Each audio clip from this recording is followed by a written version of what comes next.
तो सुखदेव की बात को कान खड़े करके परीक्षित सुन रहे थे। और हमारे परीक्षित दुर्बल साहू है ना, आप भी कान खड़े करके सुने, कोई सुने या ना सुने, लेकिन आपको सुनना ही पड़ेगा, है ना। आप मुख्य जजमान बने।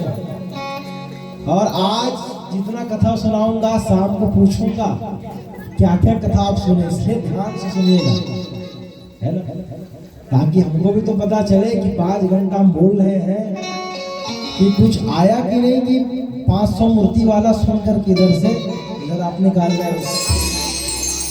तो कहते हैं, सुखदेव कहते हैं परीक्षित से कि राजा प्रसन्नम तगजहे मदानम साधु प्रसन्नम तवैकुंठ धामम। राजा प्रसन्न होता है तो क्या देता है? गज मतलब होता है हाथी, हेम मतलब होता है सोना, हाथी देगा, सोना देगा, धन संपत्ति देगा। लेकिन अगर साधु प्रसन्न हो जाए तो क्या देगा? साधु प्रसन्नम तवैकुंठ धामम। सज्जनों, अगर साधु प्रसन्न हो जाए तो हमको क्या देगा? वैकुंठ की प्राप्ति करा सकता है, भगवान से हमको मिला सकता है। तो वैसी प्रसिद्ध कथा है, एक समय इंद्र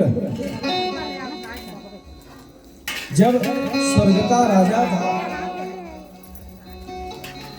तो एक समय दुर्वासा ऋषि का आगमन हुआ।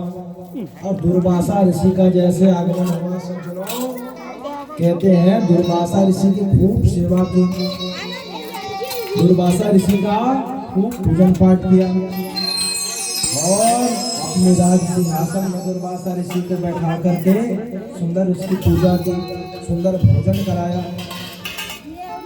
दुर्वासा ऋषि प्रसन्न हो गए सज्जनों, और कहते हैं अपने गले में प्रसादी जो माला था, जो भगवान विष्णु ने प्रसन्न होकर के दुर्वासा को पहनाया था, उसी माला को कहते हैं दुर्वासा ऋषि ने इंद्र को पहना दिया।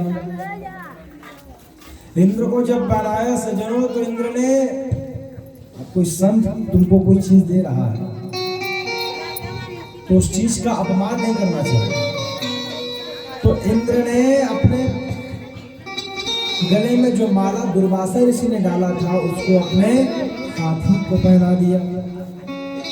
और जैसे हाथी को पहनाया सज्जनों, हाथी ने उस माला को अपने पैर से कुचल दिया। दुर्वासा ऋषि को बड़ा दुख लगा, इतना महत्वपूर्ण माला मैं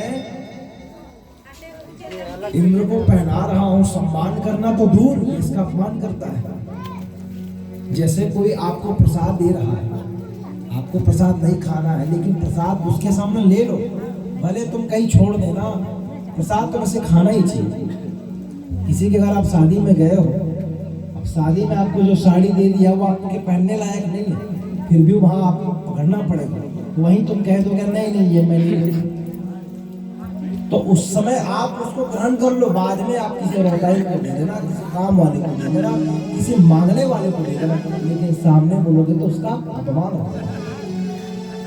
लेकिन इंद्र ने यहाँ बहुत बड़ी गलती कर दी सज्जनों। दुर्वासा ऋषि जैसे संत का अपमान है, तो दुर्वासा ऋषि के नाक में गुस्सा रहता है।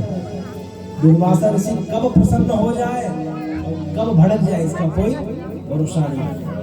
दुर्वासा ऋषि ने कहा, इंद्र तुझको अपने ऐश्वर्य का, अपने धन का अभिमान हो गया है, जा मैं तुमको श्राप देता हूं तो स्त्रीहीन हो जा।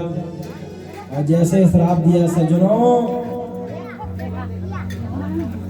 तो राक्षसों को पता चला कि दुर्वासा ऋषि ने श्राप दे दिया है। राक्षसों ने जाकर के स्वर्ग में चढ़ाई कर दी। अब की बार सज्जनों इंद्र हार गया और देव कहते हैं राक्षस लोग जीत गए।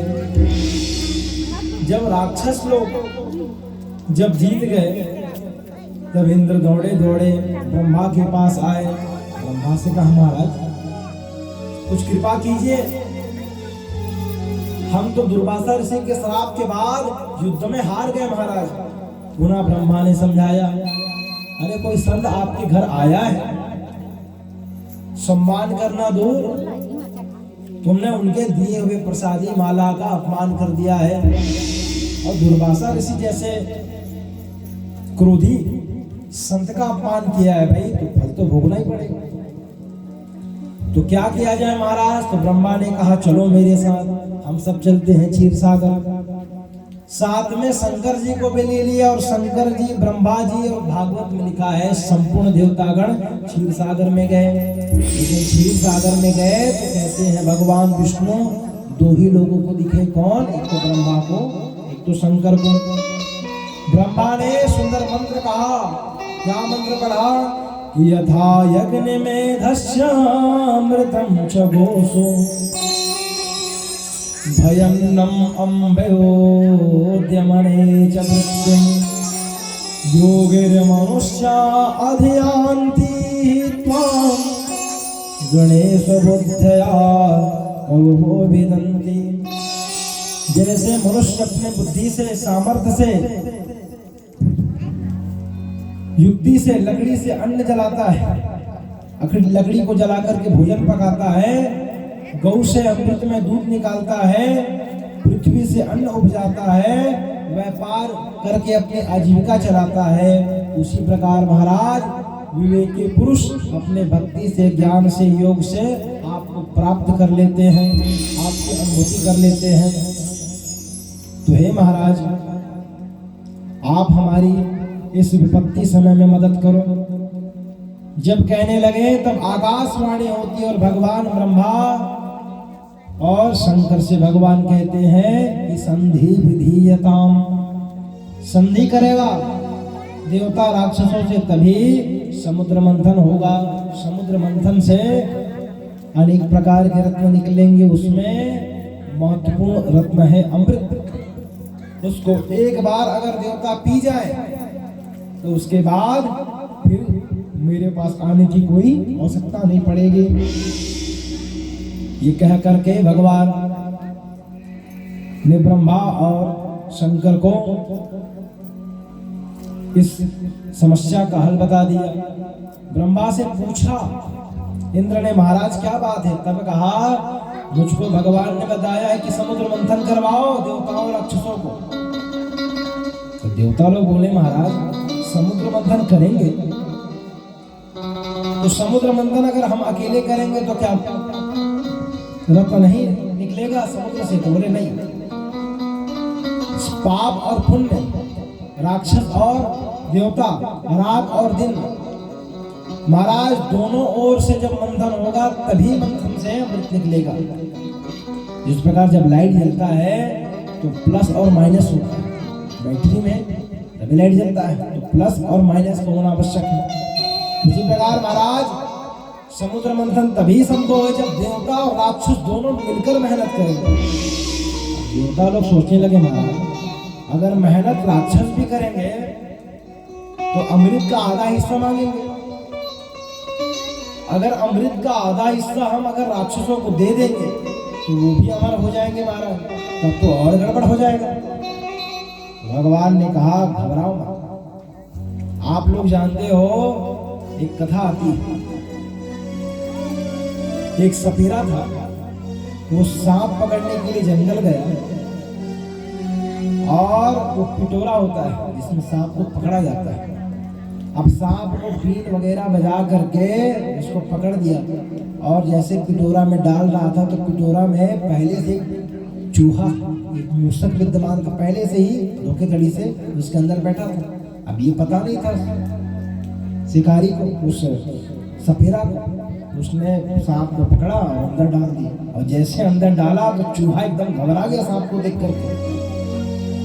अब उस पिटोरा के अंदर सांप भी है और चूहा भी है, छोटा सा। चूहा एकदम घबरा रहा है, एकदम पसीना पसीना होगा। क्यों? क्योंकि सांप चूहा का दुश्मन होता है, चूहा को सांप छोड़ता नहीं है। तब पसीना पसीना जब चूहा हो गया तो सांप ने कहा घबरा मत प्यारे, मैं तुझको मारूंगा नहीं। तो डरता क्यों है? जिस प्रकार तू बंदी है उस प्रकार मैं भी बंदी हूं। तो चूहा ने कहा अभी बड़ी बड़ी बात कह रहा है, लेकिन जब भूख लगे ना बाबू तो सब भूल जाएगा। तो मैं तुझको वचन देता हूँ, तुझको मारने से मुझको क्या मिलेगा? अरे अकेला हूं तब से दोस्त से भला है, दोनों बंदी है, तू तो मेरा मित्र है, हम दोनों दोस्ती कर लेते हैं, क्योंकि मैं अकेला है बोर हो जाऊंगा। तो चूहा के साथ दोस्ती कर ली है नहीं।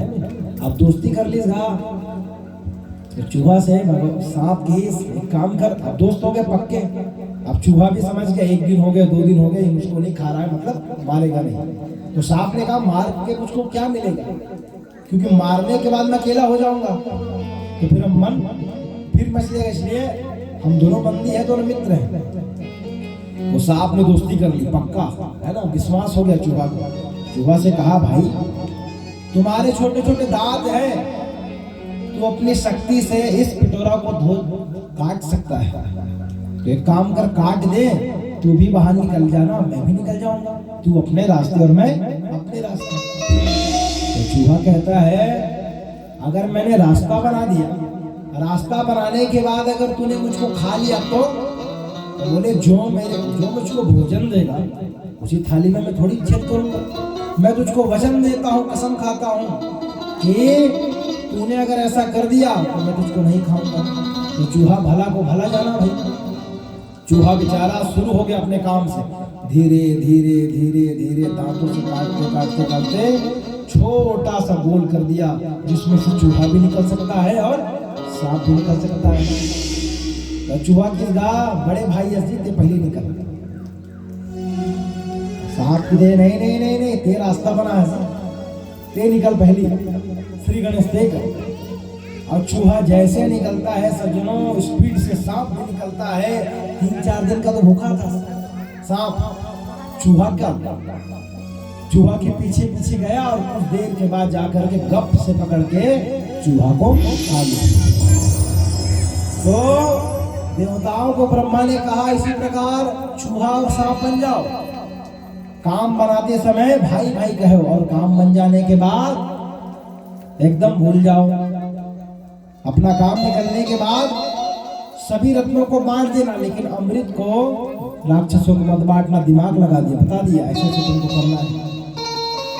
देवताओं की बात, ब्रह्मा की बात देवताओं को सूझ गई सज्जनों, और देवताओं ने कहा ठीक है। अब देवता लोग राक्षसों के पास गए, राक्षसों से कहा बार बार हम स्वर्ग के राजा बनते, कभी तुम बनते हो, कभी तुम मरते हो, कभी हम मरते, इसलिए काम करते भैया समुद्र मंथन से अमृत पी लेते हैं, और कितना भी लड़ाई करेंगे कोई नहीं मरेगा, अमर हो जाएंगे। तो इस प्रकार देवताओं और राक्षसों ने जाकर समुद्र का मंथन करने का निर्णय कर लिया।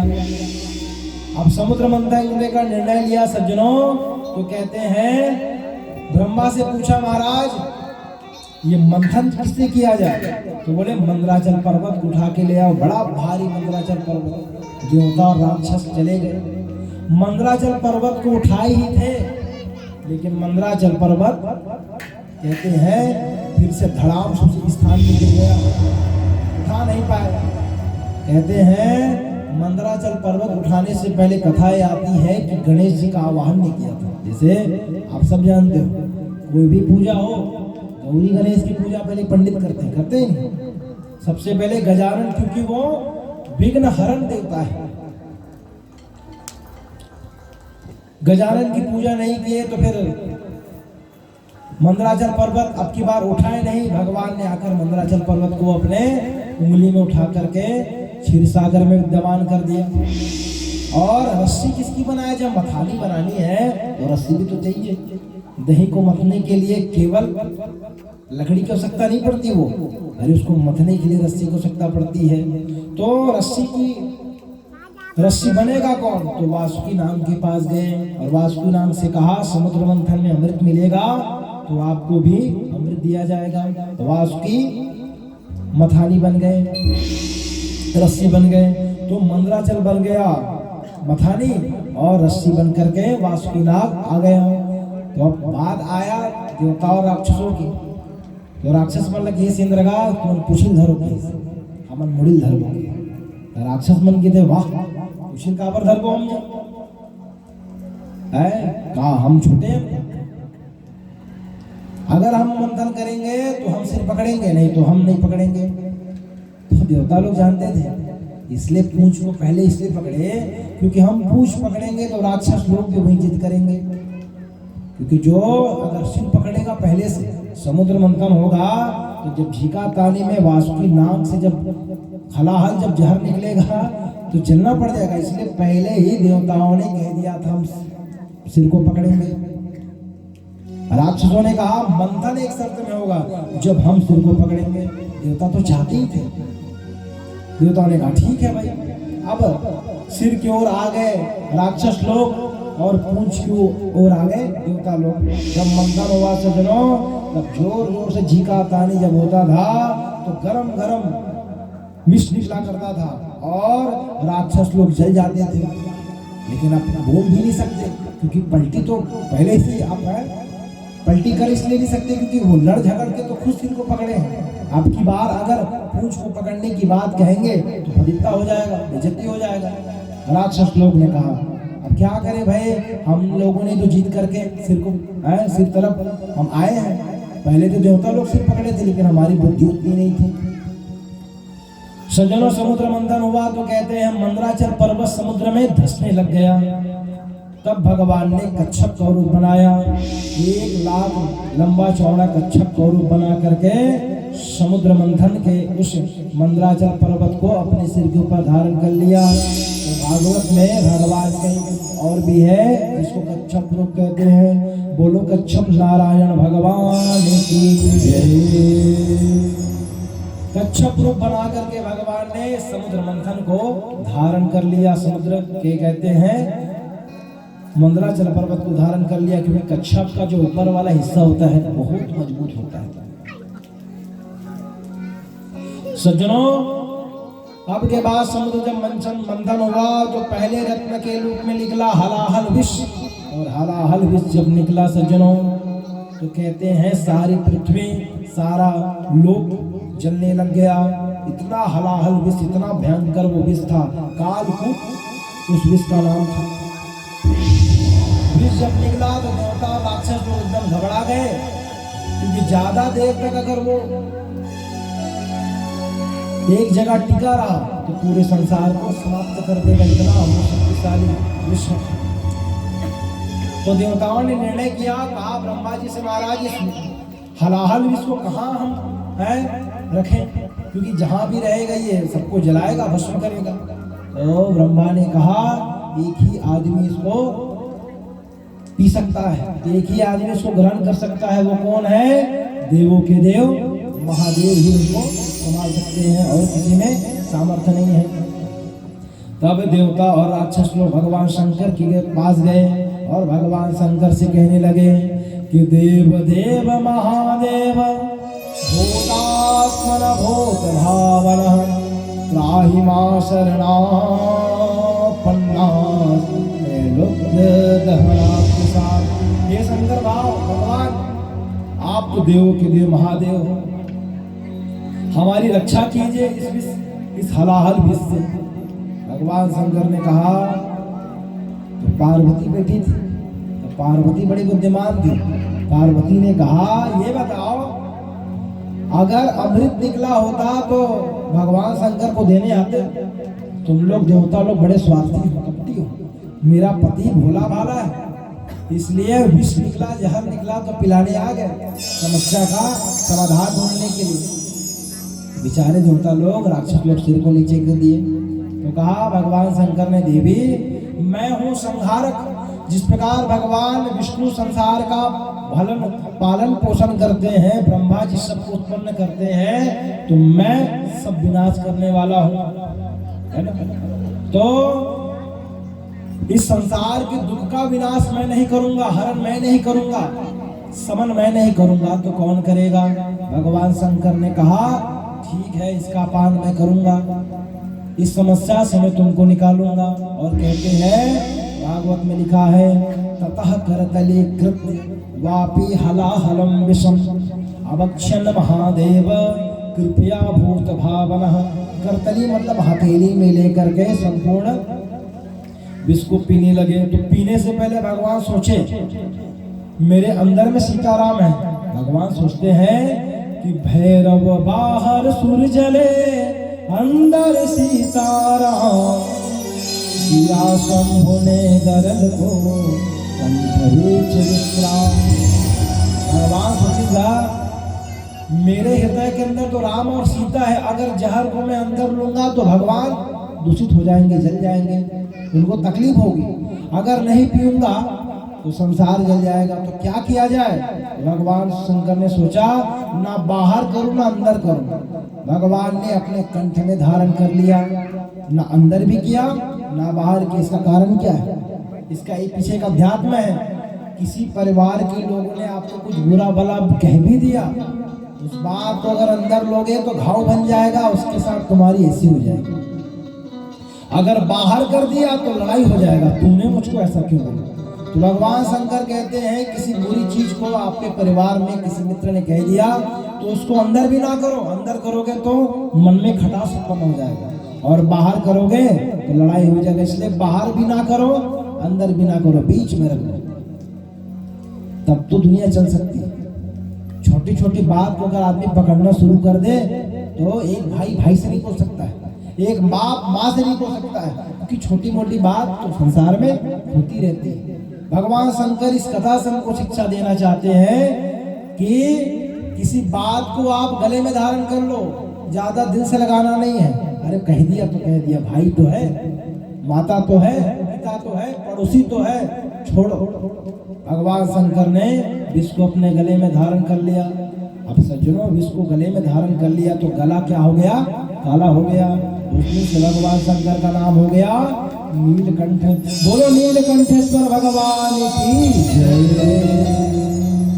आइए एक भजन भगवान शंकर का बड़ा प्रिय, बड़े आनंद के साथ हम प्रेम से बोलो शंकर भगवान की जय। सियावर रामचंद्र की जय। शिव भोले भंडारी,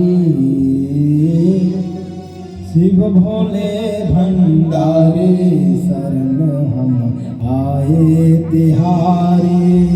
शिव भोले भंडारी, शरण हम आए तुम्हारे। शिव भोले भंडारी, शरण हम आओ तिहारी। शिव भोले भंडारी, शरण हम आए तिहारी। शिव भोले भंडारी, शरण हम आओ तिहारी। आए तिहारी भोले आए तिहारी,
कृपा करो अवगढ़ कृपा करो अवगढ़ कृपा करो अवगढ़ भक्त संकट हारी भक्त संकट हारी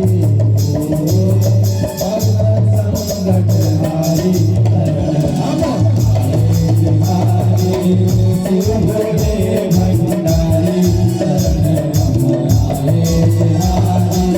शिव भोले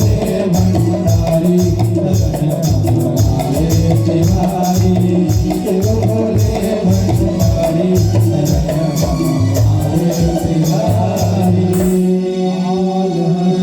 दुख हर दारिद्र हर हर इस प्रकार भगवान ने हलाहल विष का पान किया सज्जनों। पार्वती गिधेगा महाराज आपने हलाहल विष पान कर लिया लेकिन गले में तो नीला हो गया, हमेशा के लिए दाग हो गया। तो भगवान शंकर ने कहा देवी दूसरों के कष्ट हरण करते समय अगर गले में दाग भी लग जाए, कुछ दाग हो भी जाए तो वो भी अलंकार के समान है, क्योंकि आपने किसी की मदद की है। जैसे जी यह भागवत होते, बात को अन्यथा मत लेना। संपूर्ण गांव के सहयोग से हुआ है लेकिन 2-4 मुख्य भूमिका में विद्यमान है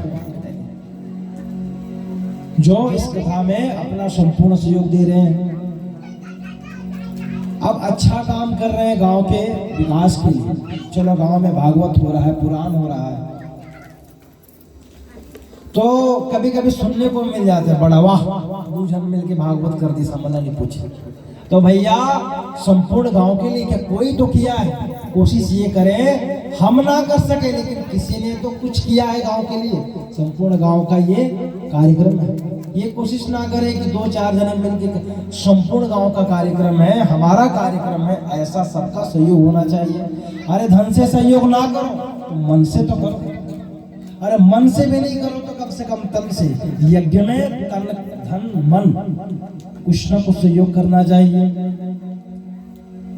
तो देवी समाज में कुछ अच्छा करते समय गले में कुछ दाग आ जाए, कुछ अच्छा करते समय कुछ सुनने को मिल जाए तो उसमें ध्यान नहीं देना चाहिए, क्योंकि आप अच्छे के लिए कर रहे हो, है ना।